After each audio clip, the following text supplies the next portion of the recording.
Today, I'm going to be talking about work in my laboratory in the area of lithium-ion batteries, which is a topic which has come to the forefront in the past several years, not only for portable electronics, but also for emerging renewable energy technologies and other environmentally friendly technologies such as electric vehicles.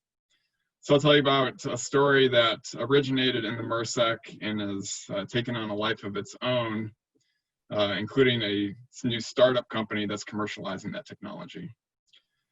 I'm going to share my screen in a minute and go to full screen, and that implies that it's hard for me to see anything else other than my screen.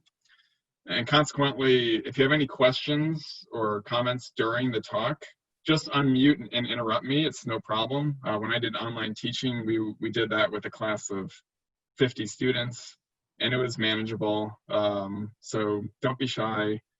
This is an opportunity for you to get any questions that you have answered. Okay, with that said, Patty is here and she'll be monitoring the chat. If you prefer to say something that way, then Patty will interrupt me. So either way is fine. Okay, so I'm going to share my screen now and go to full screen and just confirm with Patty it looks fine. Okay, yeah, thumbs up. Very good. So I'm going to jump right in. Let me change my pointer here. And as I mentioned, I'm going to be describing today work from my research group focusing on lithium-ion batteries, and in particular, methods that we've been developing for stabilizing and enhancing lithium-ion battery performance using a class of so-called chemically inert two-dimensional materials, and we'll get into those details in a minute. But first, let's begin with an outline. I'm going to begin today by introducing lithium-ion battery technology in case not everyone here is fully familiar with it. I will then move on and describe how we utilize a two-dimensional material called graphene as a thin film coating. That first discussion will be quite fundamental initial study. And then I'll move on to subsequent work where we developed scalable graphene processing methodology, which is allowing us to commercialize that technology. And then, if time permits, I'll conclude with very recent work in our laboratory focusing on solid electrolytes. These solid electrolytes address some of the important safety issues with lithium-ion battery technology. But before we get into those details, let me first introduce you to lithium-ion batteries as a technology. So to do that, let me first talk about where lithium-ion batteries are being used and their market potential.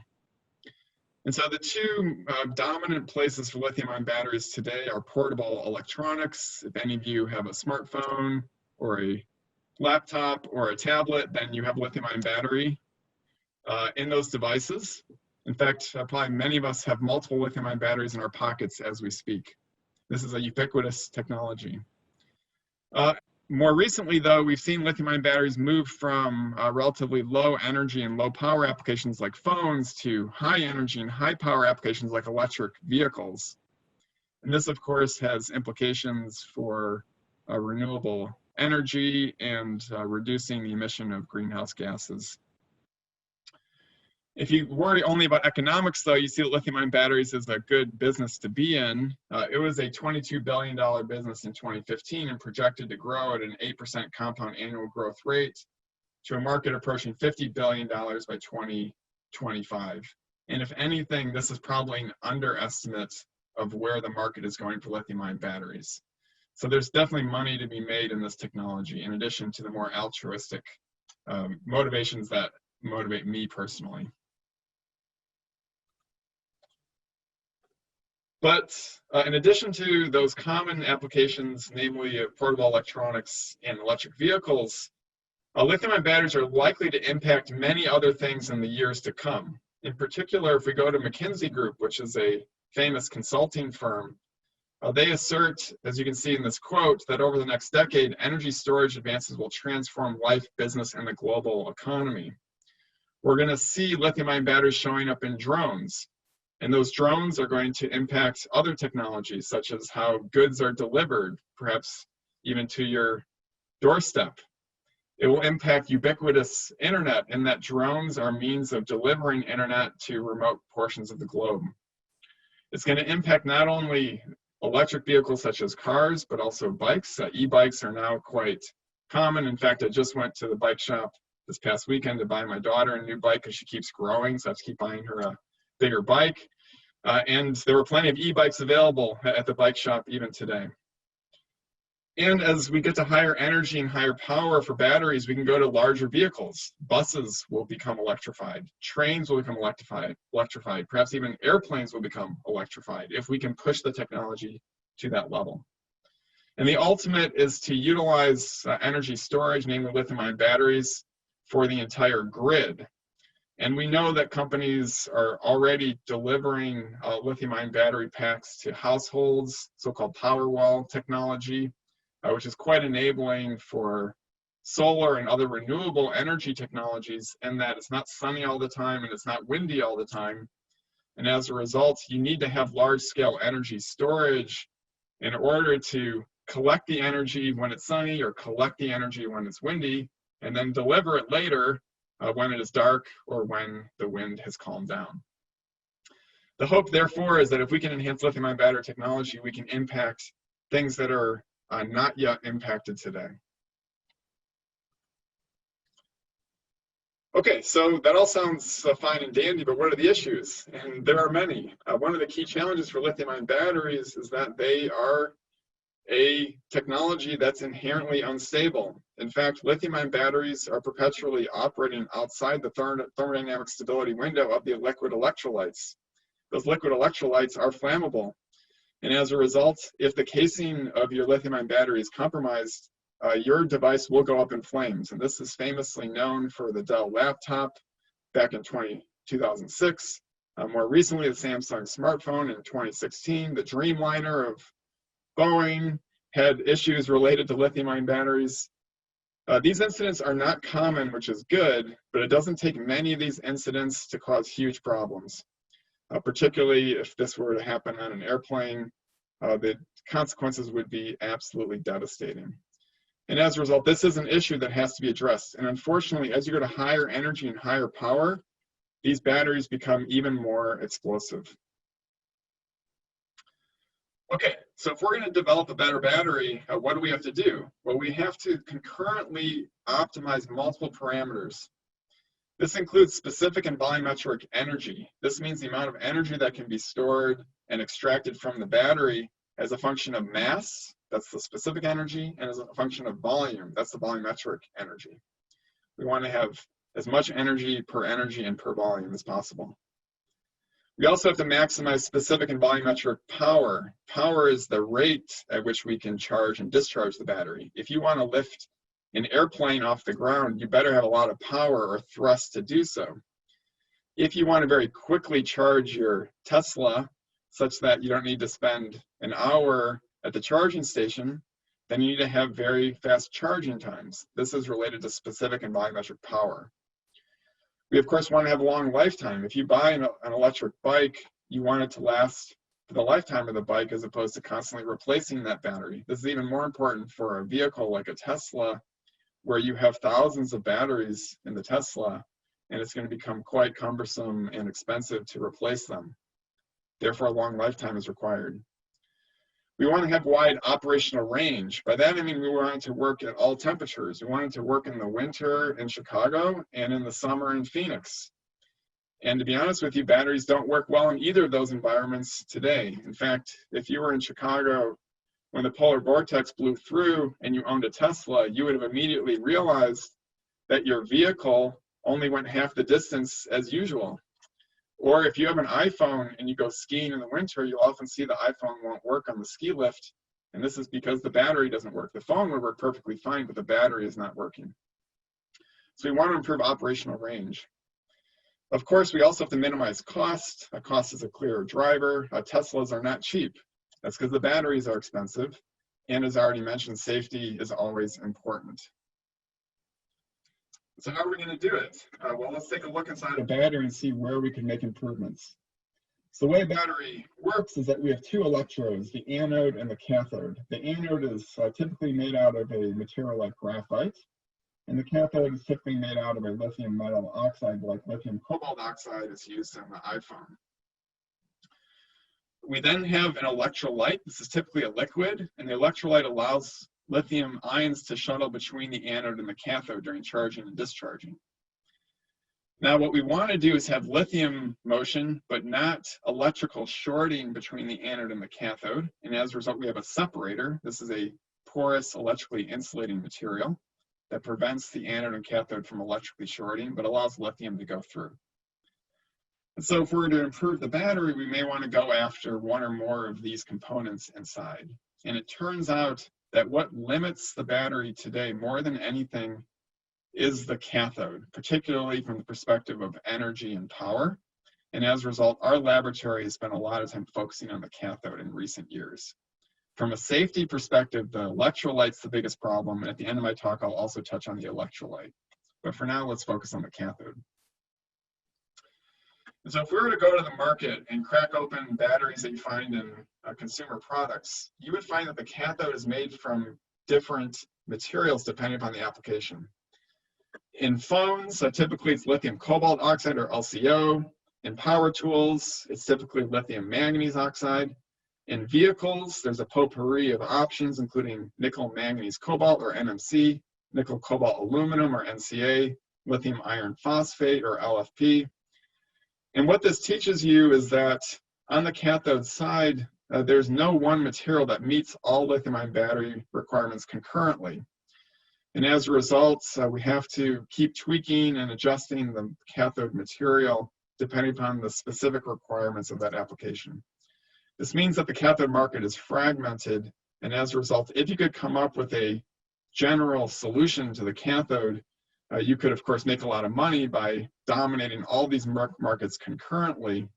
Or if you're going to come up with some interim solution like a coating that will improve performance in the near term, you would want that coating to be compatible with all these different cathode materials. And so let's dig into one specific case, lithium manganese oxide. Lithium manganese oxide, if we were to plot its performance on those 6 metrics that I mentioned before, it does reasonably well in most of these categories, except the lifespan. The lifetime of lithium manganese oxide is poor. And as a result, if you're going to try to improve lithium manganese oxide cathode technology, you want to specifically target lifespan without compromising the other requirements that I mentioned before. And so if we were to do that in our lab, we should ask the question scientifically, why is lithium manganese oxide suffering from poor cycle life? And to do that, we have to take an atomistic look at lithium manganese oxide. And if you do that, what you learn is that at the surface, which is in direct contact with the electrolyte, is that the manganese cations often exist in a 3+ oxidation state. And the problem is, if you have manganese in a 3+ oxidation state, it can disproportionate into 2+ and 4+. And the reason that's a problem is that manganese 2+ is soluble in the electrolyte. And as a result, upon cycling, you're going to get manganese dissolution into the electrolyte. And that's not only a problem for the cathode, where you're now losing manganese and therefore changing the stoichiometry of the cathode, but that manganese, once it gets into the electrolyte, can find its way to the anode side of the battery, and then it also corrupts the anode. And as a result, you get a double whammy here from manganese dissolution. Both the cathode and the anode are compromised. The other way of looking at it is, if I could suppress manganese dissolution, then I would get a double win. I would improve the lifetime because both the cathode and the anode would be improved. And so let's think about how we can improve or suppress manganese dissolution. And there's, of course, ideas out there. Many people are trying to solve this problem. One thing that's known is that the crystallographic orientation of the lithium manganese oxide will make you more or less susceptible to manganese dissolution. And as a result, if you could come up with a way of producing nanoparticles of lithium manganese oxide that were faceted, presenting only the facets that minimize manganese dissolution, then that would probably work. And it does, in fact, work.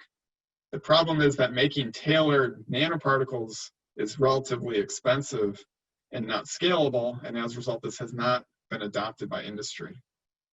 Another scheme is to dope. And that's what we saw before. Many of the cathode materials that I mentioned have manganese in them, such as nickel, manganese, cobalt oxide. And what you do is you add some nickel or some cobalt in order to reduce the amount of manganese present, and that of course mitigates the manganese dissolution problem. The problem with that strategy, however, is that cobalt in particular is an element that has supply chain problems in that it's mined in the Congo, and those mines in the Congo are committing serious human rights violations, which in my opinion are reason enough to try to minimize cobalt in your battery. But if you just look at it from an economic perspective, managing those issues increases cost. And as a result, doping, while it works, is not an ideal solution in my opinion. The other scheme you can imagine doing is to put some barrier between the electrode and the electrolyte, and perhaps that would mitigate the manganese dissolution. And people do this. They often use methods like atomic layer deposition to deposit coatings like oxides on the surface, and that does improve lifetime. But since oxides are electrically insulating, it slows down the kinetics, increases the impedance of the battery, and as a result, you take a hit in performance. So solution 3 also presents a trade-off that's not favorable. And as a result, our lab doesn't do any of those. We do number 4, and that is to coat now the lithium manganese oxide with an atomically thin conductive coating, namely graphene. And as you're going to see, this will solve all the problems concurrently and allow us to achieve a stable battery, which is also achieving high energy and power density. Okay, so that sets up the actual research from our lab. And so let me tell you the story of how we demonstrated the graphene coating and then how we commercialized it. So before I get into that, let me first introduce graphene itself. So if you've never heard of graphene, what it is a one-atom thick sheet of carbon, which is bonded in an sp2 honeycomb lattice. It's basically one layer of graphite, where we peel away one layer from that layered carbon structure. The reason graphene is an interesting material is that it has very high charge carrier mobility, which means that its electronic properties are superlative. It's also highly inert chemically, which means that I can put it inside of a caustic environment, such as the inside of a lithium-ion battery, and it will not chemically degrade. And as a result, its properties will remain constant as we cycle the battery. And as a result, if it does impart a positive benefit, it should maintain that benefit for a long number of cycles, i.e. improving cycle life. I will note that this layered form of carbon, namely graphene, can also be seen in other layered materials, and I list some other non-carbon layered materials on the right here. The one which is relevant for today's discussion is boron nitride. Boron nitride is just like graphene, except we now are going to bond boron and nitrogen in the carbon positions in the graphene lattice. And that, of course, changes the properties. Boron nitride is electrically insulating, so we will not use it as an electrode, but it will become an important component of the electrolyte, as we'll see at the end of the talk. Okay, so let's talk about how we're going to verify that a graphene coating adds value to a lithium manganese oxide cathode. So how we did this initially is we did a very fundamental study. And what we did is we first created thin films of lithium manganese oxide via sputtering. And we could use methods like scanning electron microscopy or X-ray diffraction to verify that indeed we had coated our current collector with a thin film of lithium manganese oxide. And if we look at the zoomed in SEM image, we can see that we get a faceted crystallite-like structure to these thin films. This is quite similar to what you would have in a battery. What we then do is on a separate substrate, namely a copper substrate, we grow graphene via chemical vapor deposition. And then we use a polymer transfer scheme using a polymer like PMMA to transfer that graphene onto our lithium manganese oxide thin film. And that allows us to put a one-atom thick sheet of graphene as a coating on the lithium manganese oxide. Now, this scheme that we utilized in our early work, I would not argue is scalable or manufacturable, but it is very well defined and will allow us to see if in the best case scenario, graphene adds value. And if it does, then we'll figure out a way to do this in a more scalable manner. And so let's verify that the transfer scheme worked. It's actually hard to see graphene with an electron microscope since it's atomically thin. But since the transfer process is not perfect, we tend to get some wrinkles in the film. And if you look at where the arrows are pointing, you can see what looks like a linear feature. That's a wrinkle in our graphene film. And so that's one piece of evidence that the graphene is present. We can also use spectroscopy like Raman spectroscopy. And the Raman spectroscopy shows a couple of peaks, namely the so-called G and 2D peaks. And the G and 2D peaks are indicative of graphene. And so we can see from Raman spectroscopy that the graphene is present on our lithium manganese oxide substrate.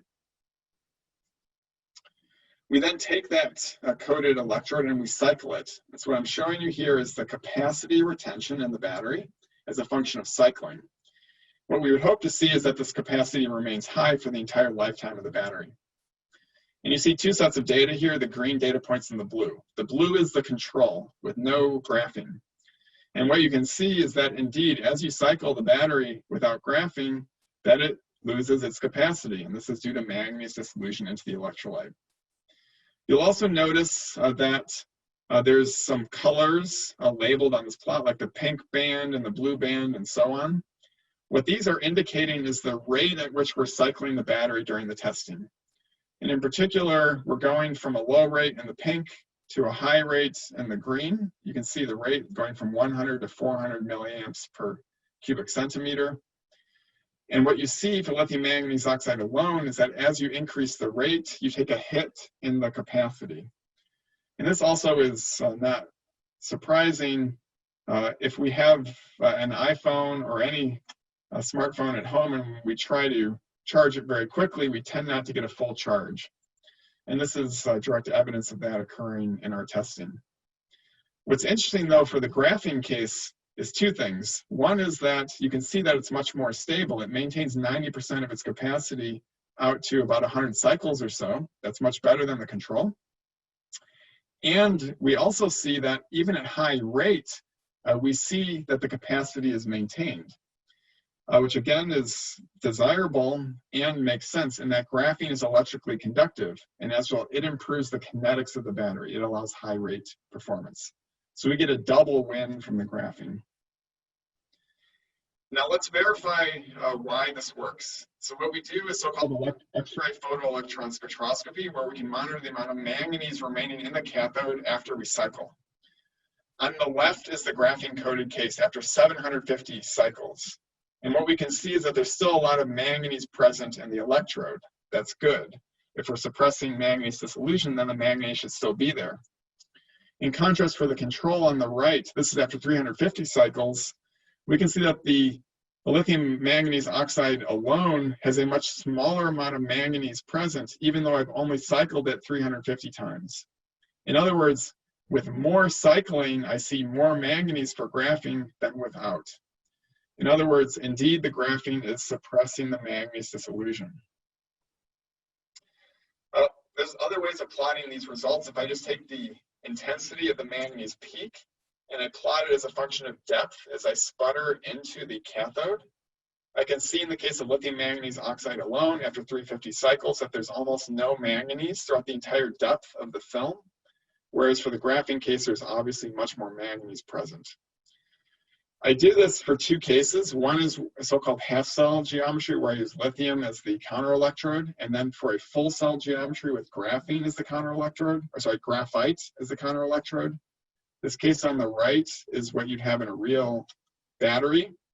And what you can see is that the contrast between the control and the graphene is enhanced in the graphite case, the more realistic case. The reason for this is that in the more realistic case, I have a wider operating voltage range, which accelerates manganese dissolution, and that leads to a bigger problem for the control, and therefore accentuates the advantage of having the graphene coating. We can do other characterization after cycling. We can simply look at the electrodes with our naked eye. Here are some photographs of the electrodes. What the electrode would have looked like before we did any cycling is it's a sort of greenish colored film. And you can see through the graphene coated case after 750 cycles, it still looks greenish in color. So that's good. Whereas the control sample after 350 cycles has lost its greenish color, and this is because the manganese has dissolved into the electrolyte and the composition of the electrode has changed. We can verify that with X-ray scattering, and we can see in particular in the pink curve that there's none of the lithium manganese oxide peaks intact. We fully converted the lithium manganese oxide into lithium oxide or iron oxide, where the iron is coming from the current collector in this case.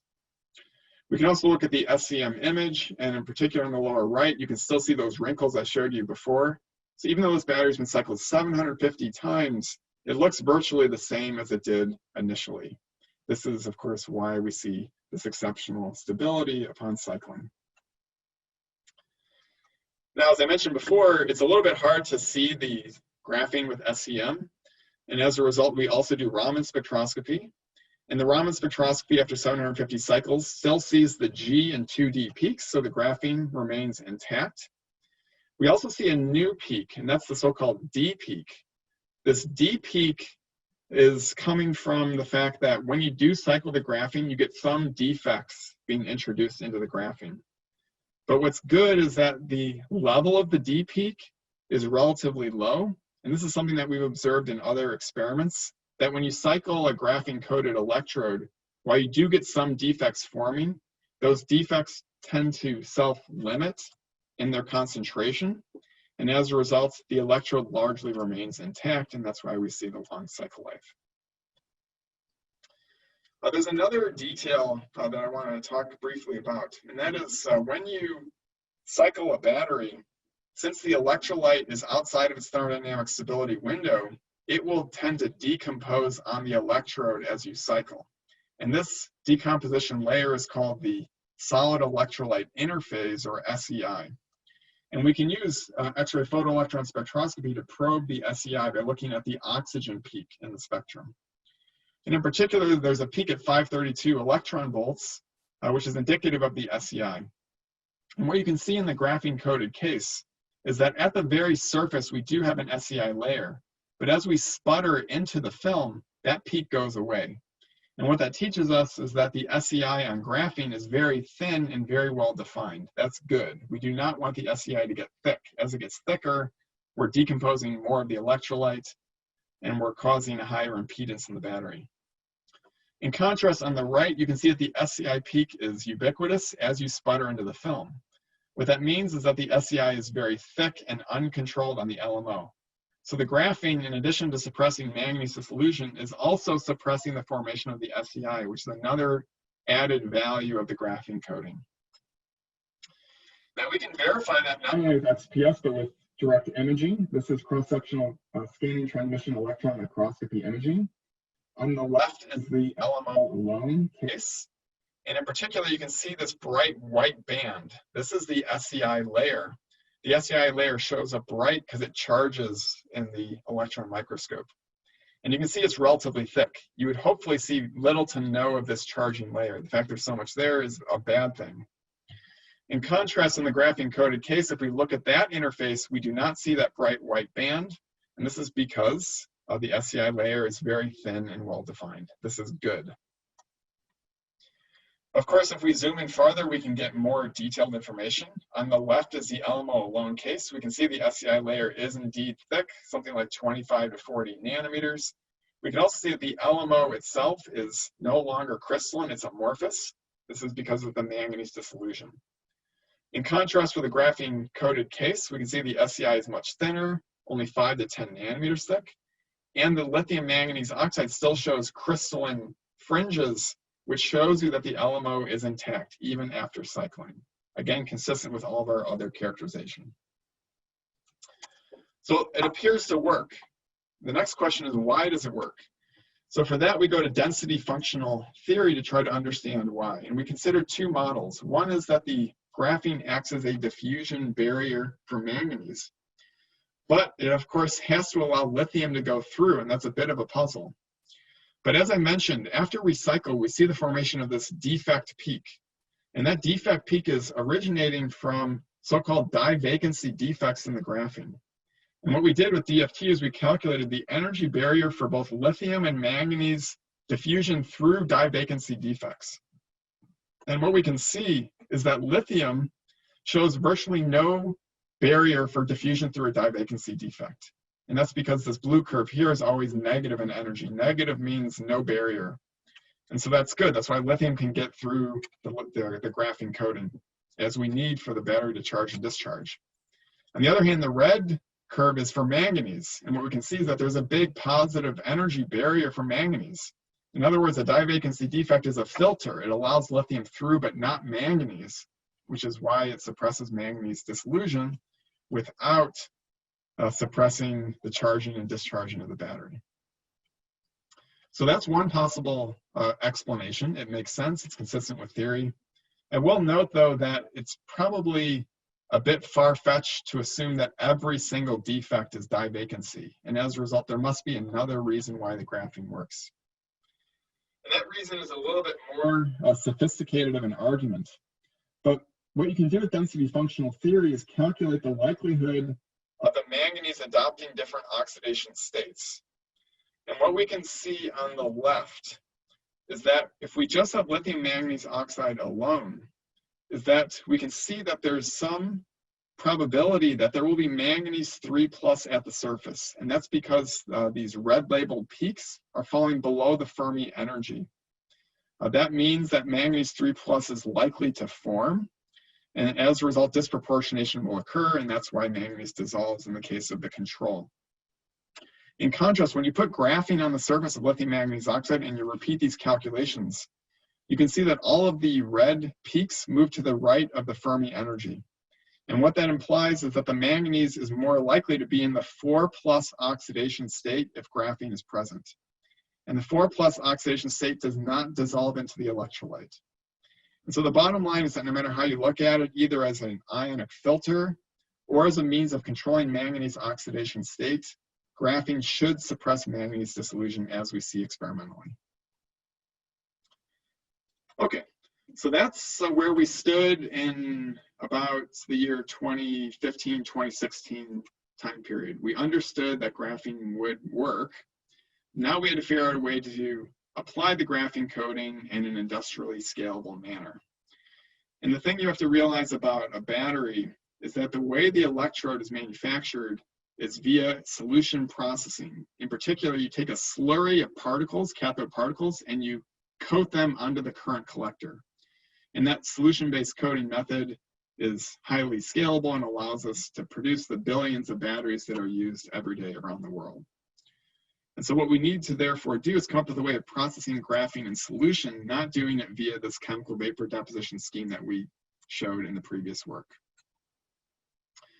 And so this then asks us the following question: how can we produce graphene in solution? And how can we do it in a manner where we can just coat it onto substrates similar to how batteries are currently coated today?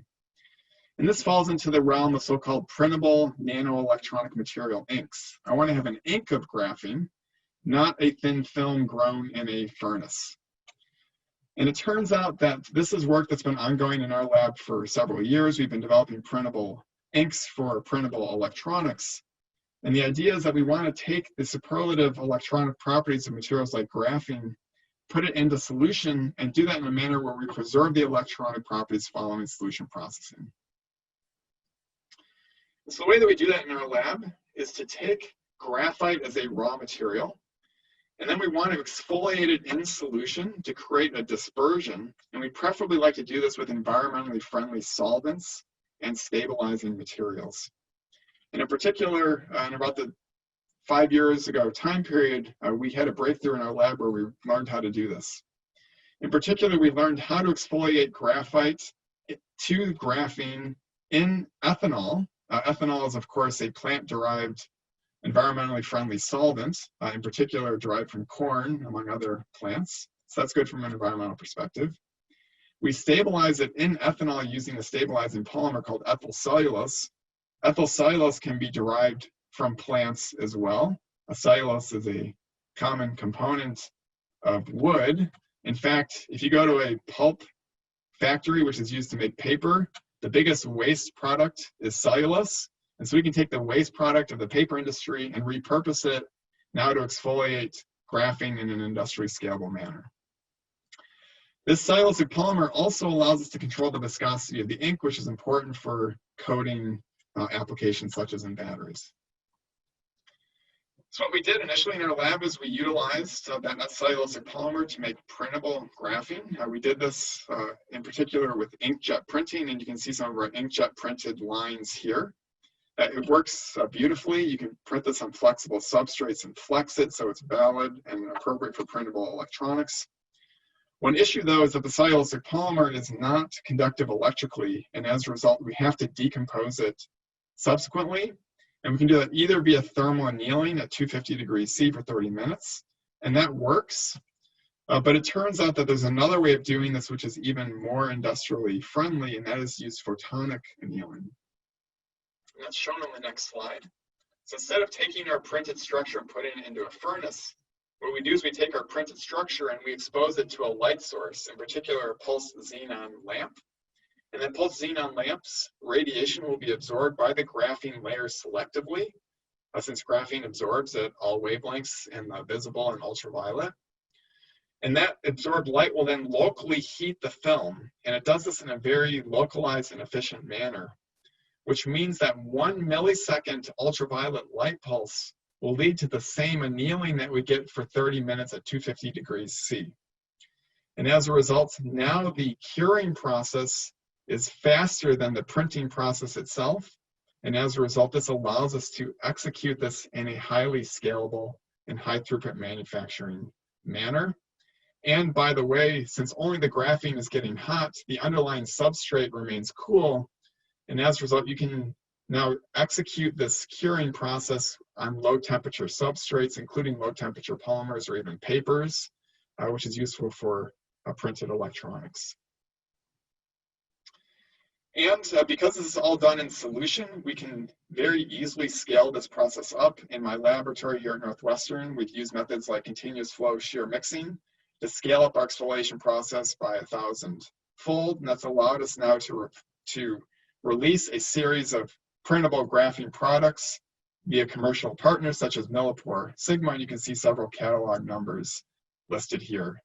In fact, just this past week, we sent another batch of graphene inks to Millipore Sigma.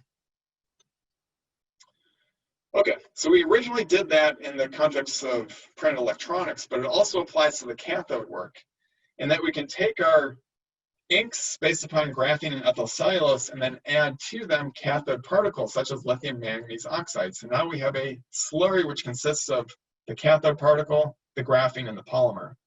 We can then blade coat that onto a substrate just as is done currently for cathode slurries in industry.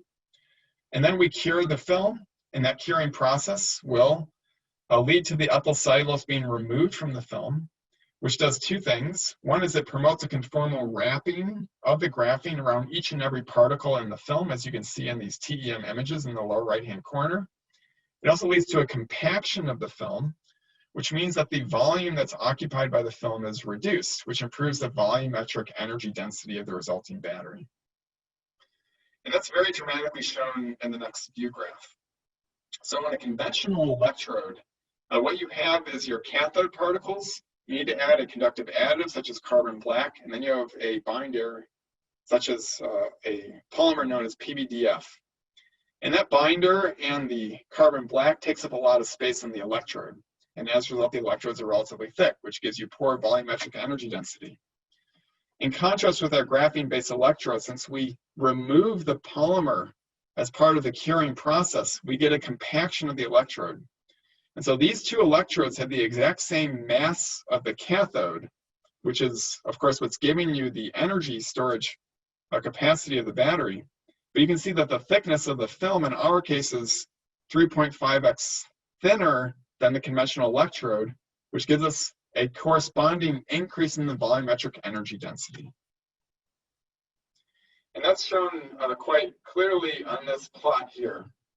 So I'm showing you on the y-axis is the volumetric energy density, and on the x-axis, the gravimetric energy density.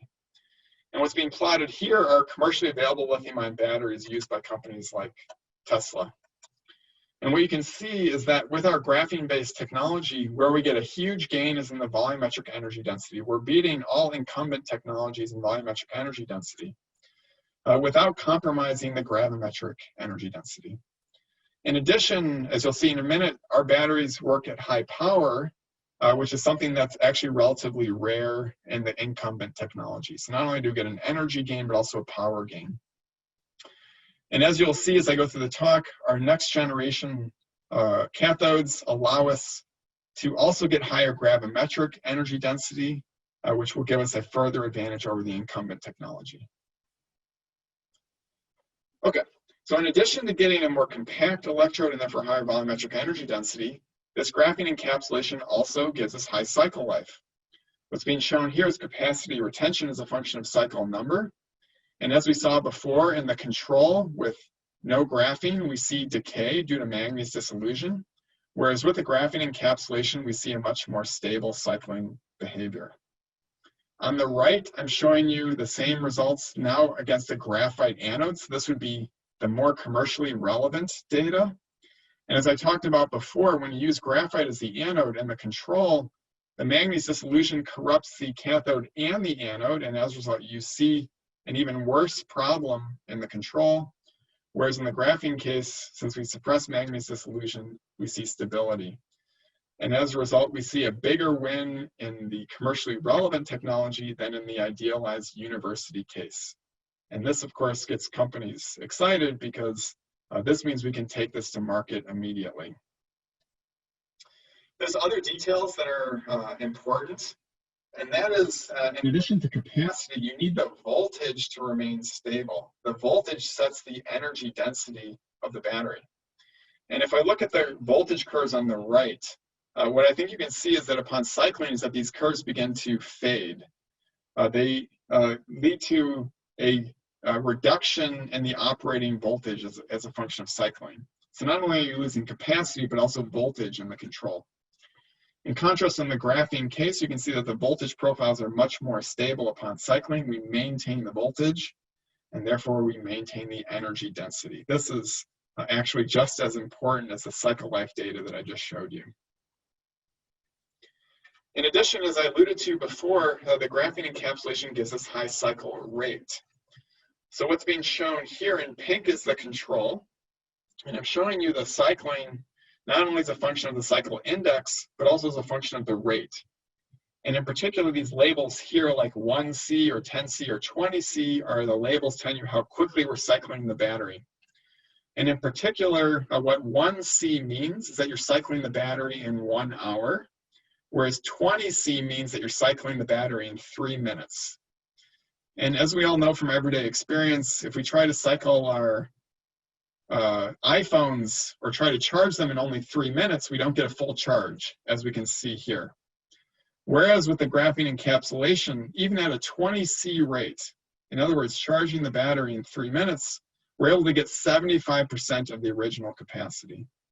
This is a huge advantage, a huge driver in industry, particularly for electric vehicles, where everyone wants to charge their cars more quickly. So the charging time becomes comparable to the time we spend at a gas pump with a conventional combustion engine. And so this is really moving the needle in industry currently. And oh, by the way, because we have improved kinetics at room temperature, that means that we also get better performance at low temperature, where things tend to slow down. And that's shown in the control data on the right. As I go from 25 degrees Celsius, which is typical room temperature, down to 0 degrees Celsius, which is not even that cold of a day in Chicago, you can see that you get a huge hit in the capacity. And that is, of course, why the polar vortex wreaked havoc on all the Tesla owners in Chicago a couple winters ago. On the other hand, if we look on the left plot, which is for the graphene encapsulated battery, we can see that when we go from 25 degrees Celsius to 0 degrees Celsius, we see almost no change in performance for any reasonable charging time. In fact, even at a charging rate of 10C, which is now charging the battery in 6 minutes, we're still getting the vast majority of the charging, even at 0 degrees Celsius. And these results can be extended to even lower temperatures, down to -20 degrees Celsius, which is about as cold as it can get on a winter day in Chicago. Okay, so it looks like we're ready to go to prime time. The only remaining issue, though, is, as I alluded to before, lithium manganese oxide is not a particularly high gravimetric energy density material. And that's shown in this table here. If I look at LMO, its specific energy density is okay. It's good enough for a power tool, but it's not good enough for an electric vehicle. And as well, in electric vehicles, we do have to add some other elements beyond manganese, such as cobalt or aluminum. And when you do that, you see the specific energy jumps to the level where it becomes relevant for electric vehicles. And so at least in the near term, until we get a non-cobalt based battery, we do need to have a little bit of cobalt present in the battery. And the question is, does the graphene coating still work for these cobalt-based cathodes? And the good news is that they do. So in very recent work, which is not yet published from our lab, we've shown that for the cobalt-based cathodes like NMC, that we see for the graphene case, which is the red curve here, that we see an improvement in the gravimetric and especially in the volumetric energy density. And this works not only at low rate, but also at high rate. If you go to NCA, which is the cathode material used in most Teslas, you also see that the graphene, which is now plotted in black, gives us a gain in both gravimetric and volumetric energy density. And as a result, while graphene certainly works well for lithium manganese oxide, it's not limited to that. It works just as well for the NMC and NCA-based cathodes, which are currently used in electric vehicle technology. And as a result, since this does work in the most commercially relevant battery technologies, we spun a company out of our lab called Valexion. Valexion has continued to scale up this technology and work with commercial partners who are now validating this technology in the marketplace. Valexion is a company that's about 2 years old. It's won many awards, including the so-called Argonne National Laboratory Chain Reactions Innovation Program, which has really helped confirm that this technology has true commercial potential. Okay, so we're running pretty short on time, but in the last few minutes, what I want to at least introduce you to is one other ongoing effort in our lab, and that is in the area of the electrolyte. And as I mentioned before, the electrolyte is the problem with safety. And while the graphene coating addresses a lot of the issues with lithium-ion batteries, it doesn't really address safety that directly, because we're still using those flammable organic electrolytes in our graphene encapsulated battery technology. And so the way to really address the safety issue in a battery is to get rid of the liquid electrolyte, and in particular go to a solid electrolyte. And this idea is one which is very popular in academia at the moment. Can we somehow get rid of the liquid electrolyte and use a solid instead? And there are many ideas out there, some of which are shown in this table here. We don't have time to go through all of these in detail, but the bottom line is that if you go through this table, you will learn that all of the currently available solid electrolytes have some problem. Either they have poor ionic conductivity, which means that you can't cycle the battery quickly, or it has very cumbersome processing, which means that it's too expensive to be implemented in industry. And as a result, we need to have some other way of developing a solid electrolyte. And the way that our lab is doing it is to, again, go back to our family of two-dimensional materials and look at boron nitride. Boron nitride, as I alluded to before, is electrically insulating, so it can act as the barrier between the anode and the cathode to prevent shorting. The problem with boron nitride alone, though, is that it's not an ionic conductor. And so the way that we introduce ionic conductivity is to blend the boron nitride with an ionic liquid. An ionic liquid provides the ionic conductivity in our solid electrolyte. And by blending the ionic liquid with boron nitride, we form a gel, and that gel has a solid-like character. And in particular, exfoliated boron nitride allows the mechanical properties of that gel to be substantially enhanced. And as a result, it allows us to have something that has liquid-like character in terms of ionic conductivity, but solid-like character in terms of the barrier that it presents between the anode and the cathode. So the way we do this is very similar to how we prepare our graphene. We start with bulk boron nitride. We add it to ethanol with our polymer ethyl cellulose. We exfoliate it using our scalable solution processing. And then we decompose the ethyl cellulose via thermal annealing, and that creates now a carbon-coated exfoliated hexagonal boron nitride. We then take our ionic liquid solution and we simply mix it together with a boron nitride. We can do this in the lab with a mortar and pestle, or you can do this, of course, using more scalable mixing-based processing methods. The result is that you get now an hexagonal boron nitride ionogel electrolyte. Here are some photographs of that electrolyte to show that it is in fact solid-like. After gelation, we can take our vial and literally flip it over. If this was still a liquid, of course, it would fall by gravity to the bottom of the vial, but because it has gelled and formed a solid, it remains stuck to the now top of the vial and therefore doesn't flow down. So this shows that indeed we've solidified the previous liquid, ionic liquid.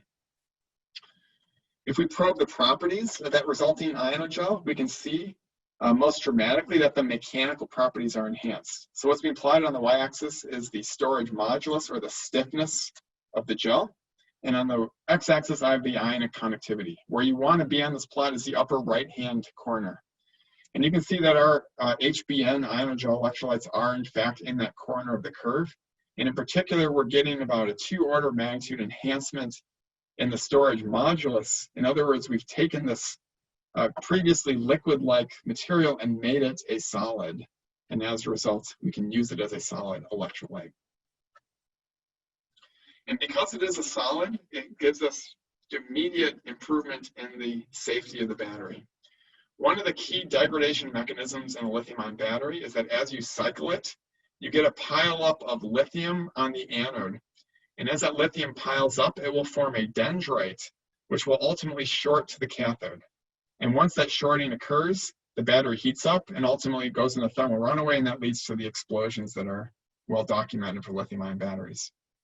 What we can see for our exfoliated HBN ionogel electrolyte is that we suppress lithium dendrite growth. We prevent the onset of shorting. We do this in an exponentially activated manner. And as a result, we're getting a substantial improvement in the safety of the battery with these new HBN ionogels. We also improve the thermal stability of the battery. In a conventional battery, the flash point of the solvent is typically on the order of 80 to 100 degrees C. And this is why once you reach that temperature, the battery goes into thermal runaway. However, if we take our HBN ionogel and we subject it to the thermogravimetric analysis, we see that it's perfectly stable up to 300 degrees Celsius. This is at least a factor of 3 higher temperature than a traditional electrolyte. If we look at the electrochemical properties, we see that the HBN gel also improves the stability of the electrolyte. We can take this to higher voltages before it decomposes. And as a result, from both a thermal and electrochemical perspective, we've improved the stability of the battery. Now you may ask, what do we lose? Maybe we lose the cycle life, but that is not the case. What I'm showing you here is the cycling stability of the HBN ionogel electrolyte. In particular, we're cycling this now for 200 cycles, and we can see that the charge-discharge curve is rock solid stable. In fact, this is even more stable than any of the curves that I showed you before with a liquid electrolyte. The stability here is quite remarkable and shows that we, if anything, have improved the stability from a cycling perspective. How about the voltage stability? Now, as I alluded to before, the presence of the hexagonal boron nitride should improve the voltage at which we can operate the battery. The way that we show that is we go to a very high voltage cathode, a so-called lithium nickel manganese oxide, or LNMO cathode. And the reason I haven't told you about this cathode yet is that if you try to make a battery using LNMO with a traditional electrolyte, it very quickly degrades. Within only a half dozen cycles, your battery is inoperable. because traditional electrolytes cannot operate at the high voltages of LNMO. In contrast, on the right for the hexagonal boron nitride gel, you can see that this is rock solid stable. This is perfectly fine at voltages up to 5 volts. And as a result, this enables us to go to even higher energy density cathodes than I could have using conventional liquid electrolytes. And what's particularly unique about this gel is because it's so thermally stable, now I can intentionally subject it to high temperatures. So what we're doing here is we're doing constant cycling of the battery, charging and discharging repeatedly. And then at different points in that process, I'm going to take that battery and put it inside of a furnace at 120 degrees Celsius. Now, if I were to do this with a conventional lithium-ion battery, it would go into thermal runaway and explode. These batteries, though, are not only not exploding, but they're undergoing essentially no change. If you look at these curves, if I do the annealing in the middle of discharging or after full charging or after full discharging, these curves are invariant. These batteries are perfectly fine at temperatures up to 120 degrees C. And the reason that I chose that temperature is that 120 degrees C is the temperature where medical equipment is sterilized. So for example, in the operating room, all of the tools that are used by surgeons have to go through autoclave sterilization at 120 degrees C. And normally you don't use battery-powered devices in an operating room because the batteries can't go through the sterilization process. However, these batteries can, and as a result, it now allows you to have an opportunity to utilize lithium-ion batteries in biomedical applications that would previously not be allowed. The other advantage of high temperature is that when you go to high temperature, everything is faster. And so what we can now do is take these batteries up to 175 degrees Celsius, and it allows us to cycle them at exceptionally high rates. This is now a 10C rate, charging and discharging the battery in 6 minutes. And I see that the battery is rock solid stable at these high C rates. This is even better than the liquid electrolyte graphene encapsulator work that I showed you before. And what it suggests you could do is now utilize any waste heat that is present in most high power applications like vehicles, and instead of directing it away from the battery, which is what's currently done in a Tesla, is direct it toward the battery, because it's going to make the battery work even better, because at high temperature we get higher rate performance. So it sort of turns the paradigm on its head and allows you to use waste heat to your advantage due to the high temperature stability of these batteries. Okay, well, I can see we're close to the top of the hour, so let me just conclude quickly. I'm trying to make a few points today. The first is that conformal graphene coatings enable higher capacity, longer lifetime, and higher rate batteries. And because we can do this graphene processing in solution, it's scalable, it's low cost, and that is facilitating commercialization of this technology.